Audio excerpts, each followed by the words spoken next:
Namaste, welcome back to Satya Bhashyam. Today we are looking at a subject called the habit of reading, which almost all of us have forgotten, including me. Why are we talking this today? Whenever we talk, most of the time we talk what we know, what we have already known for ages. And the other person at the receiving end feels that you are repetitive and bored. So, how do we increase our capacities to build knowledge, to build wisdom, and to have a different thought process? In our historical days, there were three major ways of learning. One is listening to others, which is most important because they are also as much learned or much more learned than you. The second is traveling to various places. Traveling to various places will expose you to various food styles, various type of people who are trying to look at the life in a different perspective, various people with various backgrounds and the knowledge. This is where we would also realize Ekam Sat Vipra Bahuda Vadhanti. The same thing is being told by various people in various formats. This will help us to understand that there are other means of looking at life as well. And the third way is to read books, read your history, read your literature about culture, about festivals, about whatever you think you want to read, you can just read. So reading is one of the best habits and the most economical habits, because you can borrow a book and return it back. You can go to a library, study and come back.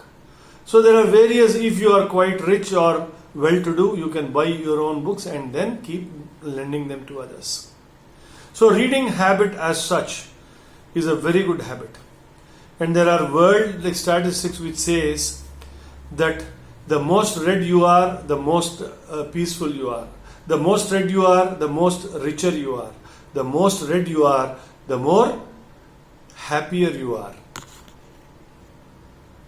Before we get into the statistics of the world reading habits, I would like to make an emphasis on one statement.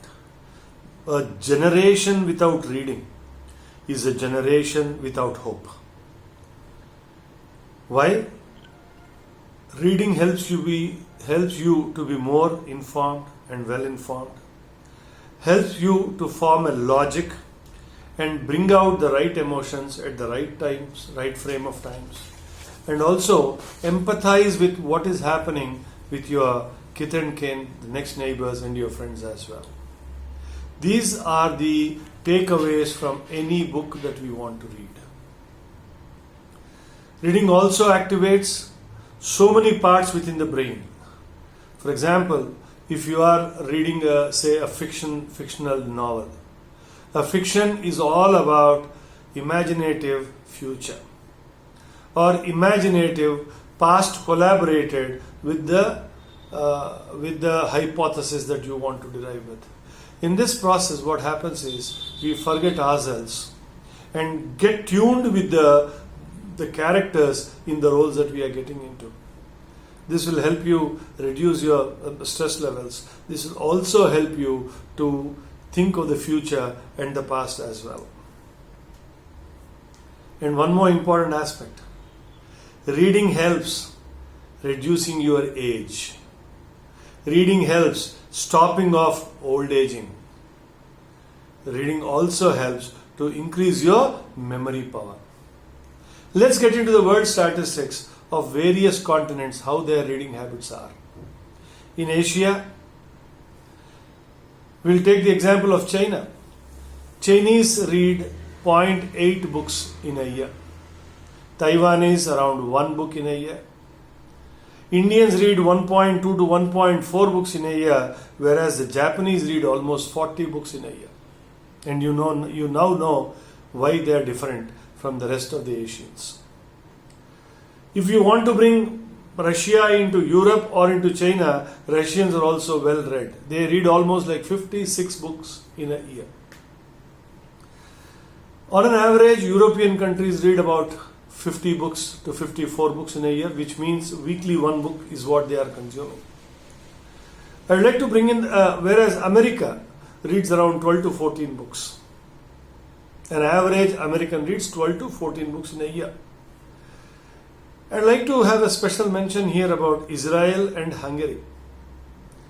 Israelis are close to a population of 71 lakhs, 72 lakhs. But whereas they read almost like 64 books a year. Every month on the 7th day they celebrate what is called Sabbath. Sabbath is for offering prayers and remaining peaceful and look into. On that day, every establishment is closed except the library of the village or the town that they are living in. That's the importance they give for the learning. In Hungary, Hungary is a part of Europe, Hungarians have 20,000 libraries. For the population of what? 100 lakhs, which is 1 crore, which is as good as the population of Hyderabad. They read so much that even the beggar on the street has one book in his hand. While there's no people going around, he's engrossed in the book. When people are coming, maybe he's asking for help and alms. And this is worthy of informing you that Israel has around 12 to 14 Nobel laureates. 8 from within the country and 4 others who have lived outside. Whereas Hungary, with its population of say 1 crore, they have around 24 Nobel laureates in their place. So why am I talking all this to you? I want you to be in the race of the Nobel laureates. I want you to make your country much prosperous, much richer. Because if you become rich, your country becomes rich. If your thought increases, your country's thought cumulatively increases. So let's inculcate and engross into this habit of reading. We as Indians had always believed in a debate, a healthy debate. For a healthy debate, people have to read so much that they have to get a 360-degree overview of the subject that they are going to talk. And also analyze what the critics on this subject have said earlier. This is called as Purva Paksha. Which means all of us were engrossed into a lot of reading. But on the onslaught of the last 700 years, 800 years, with the barbarians from the Middle East like Saudis and other places who came in, who ruled us, where we had to constantly live in fear. And of course, the English have done their damage a bit. They have inculcated a habit of being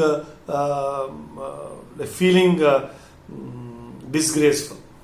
We have left all our habits. So let's get back into the old habits of reading. Let's get back into old habits of discussing what we have learned with each other, so that cumulatively we all become much wiser, much happier, and much empathetic towards the others. Having said all this, we also need to know how should we engage ourselves with the reading, the habit that we all lost. For this, the first thing you should tell yourself is, I will read at least for 10 minutes a day to start with. For this, your sacrifice is to keep your phone away, your TV away, and the laptop or the computer away. When you want to read a book, go to a calm place and a quiet place, and not within the family room where everybody are around you, where you are sure that you will get disturbed. You can start reading any book that you like, all at a time. Maybe history, maybe fiction, maybe comic, maybe action-oriented, maybe drama or literature. Once you start reading the books simultaneously, you will try to find out in which genre you are tasteful. And hence you can catch the road and go into that genre as well. Then, Set yourself a target that I'll read at least for 10 minutes a day or 15 minutes a day.